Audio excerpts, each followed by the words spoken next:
Hi everybody. Before we get started, I'd like to take a minute and just be honest with you about how stuff has been going. Like everybody else in the whole world right now, Miss Abby has been having a little bit of a hard time. I like to be out with people, and I like to have plans. And that's basically impossible right now. So part of what happened is when I planned out all of my Bible reading, kind of like when I started the videos, I just messed up some of my weeks. So I'm not actually going to read any Bible stories this week. I'm also not going to do any Weather Watcher, though since I have the calendar times filmed, I'll probably go ahead and put those in. But mostly, there are just other things that I'd really like to try to plan with all of you. Some of it might be about the 100th day of school. So in order for me to plan all of that, the videos are going to be a little less exciting. I'm mostly just going to read a lot of books.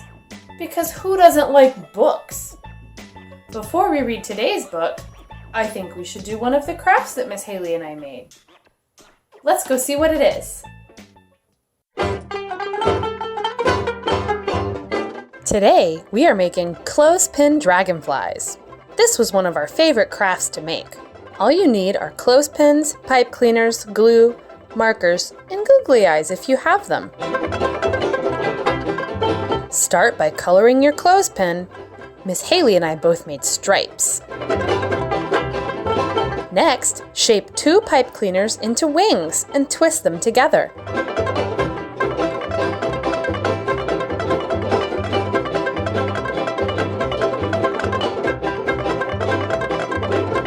Glue those inside your clothespin.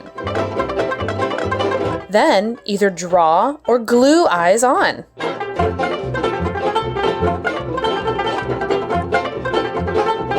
Ta-da! Super cute dragonflies!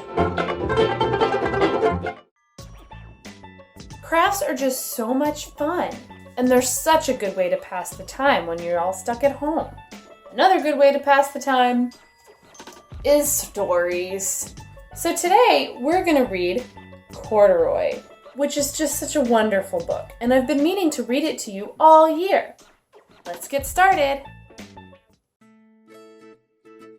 Corduroy is a bear who once lived in the toy department of a big store. Day after day, he waited with all the other animals and dolls for somebody to come along and take him home. The store was always filled with shoppers buying all sorts of things, but no one ever seemed to want a small bear in green overalls. Then, one morning, a little girl stopped and looked straight into Corduroy's bright eyes. "Oh, Mommy," she said, "look, there's the very bear I've always wanted." "Not today, dear," her mother sighed. "I've spent too much already. Besides, he doesn't look new. He's lost the button to one of his shoulder straps." Corduroy watched them sadly as they walked away. "I didn't know I'd lost a button," he said to himself. "Tonight I'll go and see if I can find it." Late that evening, when all the shoppers had gone and the doors were shut and locked, Corduroy climbed carefully down from his shelf and began searching everywhere on the floor for his lost button. Suddenly, he felt the floor moving under him. Quite by accident, he had stepped onto an escalator, and up he went. Could this be a mountain? He wondered. I think I've always wanted to climb a mountain. He stepped off the escalator as it reached the next floor, and there, before his eyes, was a most amazing sight. Tables and chairs and lamps and sofas and rows of beds. "This must be a palace," Corduroy gasped. "I guess I've always wanted to live in a palace." He wandered around admiring the furniture. "This must be a bed," he said. "I've always wanted to sleep in a bed." And he crawled onto a large, thick mattress. All at once he saw something small and round. "Why, here's my button," he cried. And he tried to pick it up. But, like all the other buttons on the mattress, it was tied down tight. He yanked and pulled with both paws until off came the button. and off the mattress Corduroy toppled. Bang! Into a tall floor lamp. Over it fell with a crash. Corduroy didn't know it, but there was someone else awake in the store. The night watchman was going his rounds on the floor above. When he heard the crash, he came dashing down the escalator.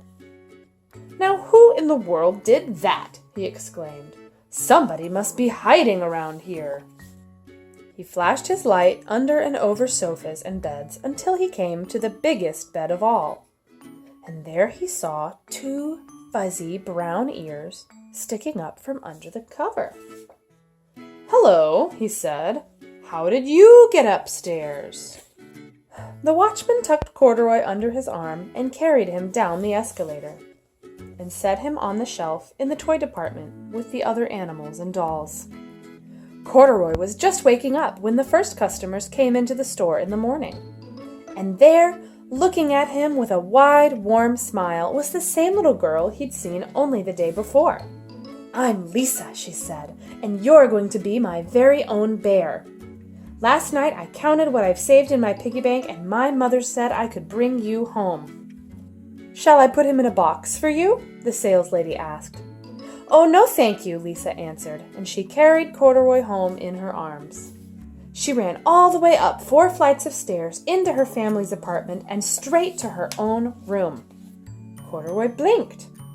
There was a chair and a chest of drawers, and alongside a girl-sized bed stood a little bed just the right size for him. The room was small, nothing like that enormous palace in the department store. "This must be home," he said. "I know I've always wanted a home." Lisa sat down with Corduroy on her lap and began to sew a button on his overalls. "I like you the way you are," she said, "but you'll be more comfortable with your shoulder strap fastened." "You must be a friend," said Corduroy. "I've always wanted a friend." "Me too," said Lisa, and gave him a big hug. That's such a good book, and I bet if you ask Mommy and Daddy, they probably read that book when they were little too.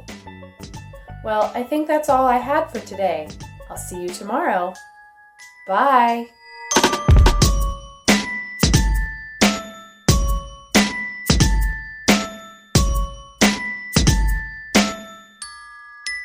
Well, now that that's taken care of, oh my goodness! That quarantine life got me like